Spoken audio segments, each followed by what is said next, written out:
কিছু গল্প ছিল যেগুলো প্রায় জন্মই নিতে পারেনি। সেগুলো হারিয়ে যেতে বসেছিল প্রত্যাখ্যানের ভারে চাপা পড়ে, নিজের সন্দেহে ডুবে, ক্লান্তির মুহূর্তে পরিত্যক্ত হয়ে। পৃথিবী প্রায় সেই গল্পগুলো থেকে বঞ্চিতই হয়ে যাচ্ছিল। তবুও মানুষের আত্মার ভেতরে থাকা এক জেদ শক্তি সেগুলোকে মরতে দেয়নি। এই অধ্যায়ে আমরা দুজন ভিন্ন চরিত্রের সঙ্গে পরিচিত হব। একজন বাস্তব মানুষ, দরিদ্র, প্রত্যাখ্যাত, একটি ক্যাফেতে বসে লিখছেন আর পৃথিবী তাকে বারবার না বলছে। অন্যজন কাল্পনিক, একটি ছোট হবেট, ভীত, ক্লান্ত এবং এমন একটি ভার বহন করছে যা আরো শক্তিশালী মানুষকেও ভেঙে ফেলতে পারত। দুজনেরই থেমে যাওয়ার যথেষ্ট কারণ ছিল, কিন্তু কেউ থামেননি। যে পাণ্ডুলিপি কেউ প্রকাশ করতে চায়নি, হ্যারি পটার। জে.কে. রোলিং পৃথিবীর অন্যতম বিখ্যাত লেখক হওয়ার আগে তিনি স্কটল্যান্ডের এডিনবরা শহরের একটি ছোট্ট অ্যাপার্টমেন্টে সংগ্রাম করছিলেন। তিনি ছিলেন একজন একক মা, অর্থ কষ্টে ভুগছিলেন, বিষণ্ণতার সঙ্গে লড়ছিলেন, আর প্রায় ক্যাফেতে বসে লিখতেন যখন তার শিশুটি পাশে ঘুমিয়ে থাকত। কিন্তু তার মনের ভেতর বাস করত একটি গল্প, এক তরুণ জাদুকর, হ্যারি পটারের গল্প।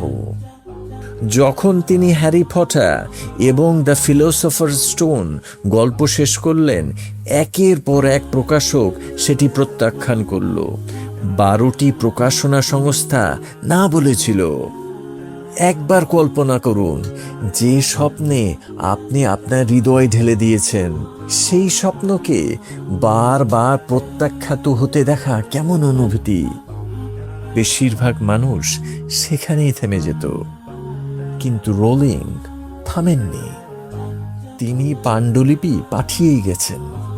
অবশেষে ব্লুমসবার্গ পাবলিশিং নামের একটি ছোট্ট প্রকাশনা সংস্থা বইটি প্রকাশ করতে রাজি হয়।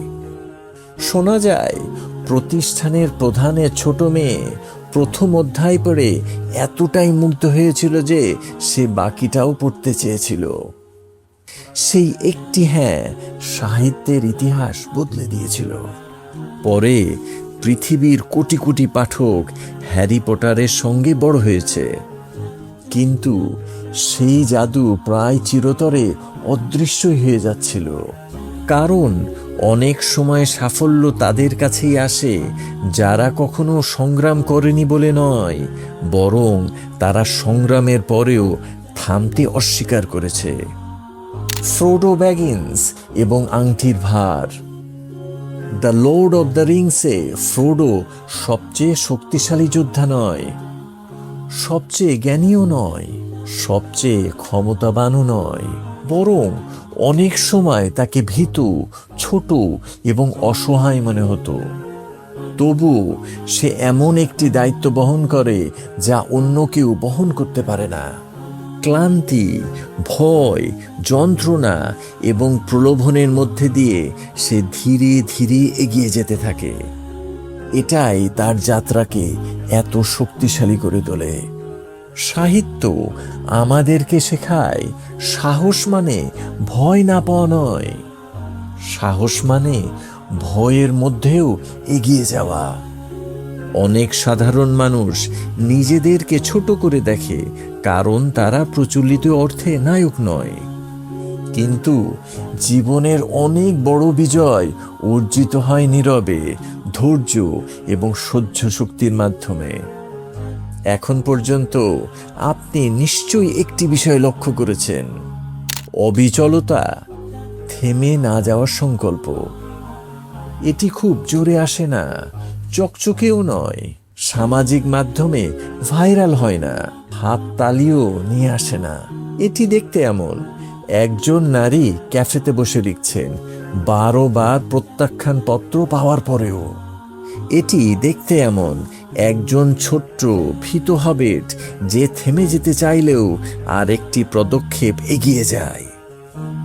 বাইরে থেকে দেখলে মনে হয় কিছুই হচ্ছে না, কিন্তু ভেতরে সেখানে সবকিছুই ঘটছে।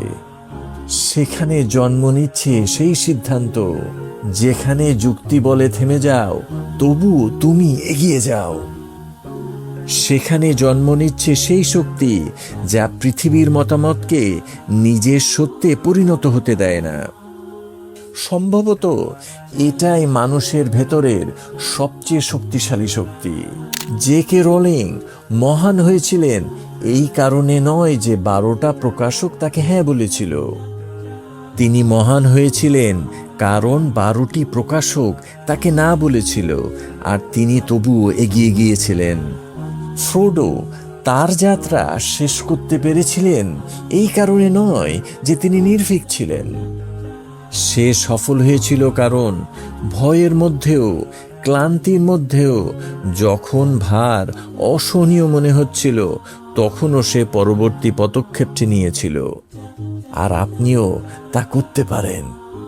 আপনাকে ঘরের সবচেয়ে শক্তিশালী মানুষ হতে হবে না, নিখুঁত সময়েরও দরকার নেই, পৃথিবীর বিশ্বাসেরও দরকার নেই। আপনার দরকার শুধু একটি জিনিস, এগিয়ে যাওয়ার সিদ্ধান্ত। সহজ বলে নয়, সাফল্য নিশ্চিত বলেও নয়, বরং আপনার ভেতরে এখনো একটি গল্প বেঁচে আছে যা পৃথিবী এখনো পড়েনি, একটি স্বপ্ন যা এখনো অসম্পূর্ণ, একটি অধ্যায় যা এখনো লেখা হয়নি, আপনার এমন একটি রূপ যা এখনো প্রকাশ পাওয়ার অপেক্ষায়। আপনার জীবনের পাণ্ডুলিপি চিরতরে প্রত্যাখ্যাত হয়নি, এটি শুধু কিছুটা বিলম্বিত হয়েছে। আর যেদিন আপনি প্রত্যাখ্যানকে শেষ কথা বলতে দেবেন না, সেই দিনই আপনার গল্প সত্যিকার অর্থে শুরু হবে। লিখে যান 1 পৃষ্ঠা করে, একদিন সেই গল্পই মানুষকে অনুপ্রাণিত করবে। Take care of yourself.